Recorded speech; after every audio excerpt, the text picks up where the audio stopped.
আচ্ছা, আর এখানে কি থাকবে minus cos B minus C by two, ঠিক আছে। আচ্ছা, তো এখন এখানে 4 sine B minus C by two. এখন এখানে কত হবে না, এটা আমরা চাইলে সাইন লিখতে পারি, বাট তেমন কোনো লাভ নাই, তাই না, এরকমই থাক। তো এখন উচিত হচ্ছে এই জিনিসটা তো কমন গেছে, তাই না, এই জিনিসটা প্রমাণের মধ্যে কয় জায়গা আছে, এক জায়গায় আছে, তাহলে এটাকে সরায় ফেলা। কিন্তু এইটা সরানো কিন্তু এত সহজ না, এখানে কিন্তু সহজ বিষয় না। আগে যেটা ছিল সি থাকলে পাই মাইনাস লিখে ফেলছি, এখন তাহলে কস সি মাইনাস কস সূত্র অ্যাপ্লাই করে ফেলবো, তারপর আমরা সরাবো। বুঝতে পারছি? তাহলে এখানে কি দেখা যাচ্ছে, দেখো তাহলে এটা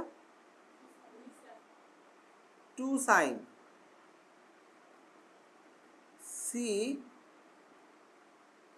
প্লাস ডি ডিভাইডেড বাই 2, তারপর হলো sine D minus C divide